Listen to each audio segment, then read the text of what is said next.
আজ সকাল ১২টা পর্যন্ত রাস্তাঘাট ফাঁকা থাকলেও হঠাৎ করেই ১২টার পর ১২:৩০ থেকেই ছাত্র জনতা সাধারণ মানুষ রাস্তায় নেমে আসে কারফিউ ভেঙে। তাদের পূর্ব ঘোষিত এক দফা দাবি আদায়ের যে কর্মসূচি ছিল শহীদ মিনারে এবং পরবর্তীতে এক দফা মানা না হলে তথা প্রধানমন্ত্রী পদত্যাগ না করলে তারা গণভবন ঘেরাও করবেন, সেই কর্মসূচিকে লক্ষ্য রেখেই রাস্তায় নেমে আসে লাখো মানুষ।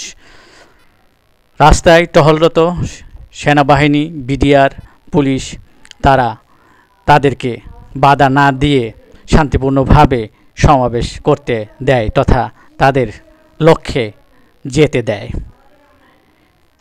দিন বাড়ার সাথে সাথেই পুরো রাস্তা তথা পুরো ঢাকা শহর দখলে নেয় পুরা সাধারণ মানুষ, ছাত্র জনতা নেমে আসে ঢাকার প্রতিটি মানুষ রাস্তায় রাস্তায়, অলিতে গলিতে।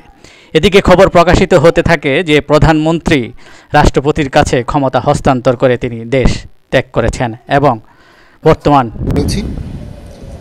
পরবর্তীতে দেখা যায় যে ঘোষণা আসলো যে সেনাপ্রধান সকল রাজনৈতিক দলদের সাথে আলোচনা করছেন কিভাবে কি করা যায় এবং তার ভাষণ দেওয়ার কথা ছিল ২টার পরিবর্তে ৩টার পরিবর্তে ৪টায় নিয়ে যাওয়া হয় তার ভাষণ এবং পরবর্তীতে বিভিন্ন রাজনৈতিক দলের সাথে কথা বলে তিনি তার ভাষণ দেন জাতির উদ্দেশ্যে এবং জাতিকে আশ্বস্ত করেন যে তিনি সকল দায়িত্ব নিচ্ছেন এবং কোনো ধরনের অপ্রীতিকর কোনো ঘটনা ঘটবে না।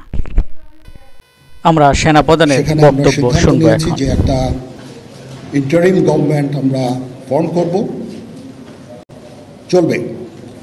আমরা এখন মহামান্য রাষ্ট্রপতির কাছে যাব যে এই ইন্টারিম গভর্নমেন্ট ফর্মের ব্যাপারে ওনার সাথে আলোচনা করে আমরা একটা ইন্টারিম গভর্নমেন্ট ফর্ম করে দেশ পরিচালনা করব। আপনাদের কথা দিচ্ছি, সমস্ত হত্যা, সমস্ত অন্যায়ের বিচার আমরা করব।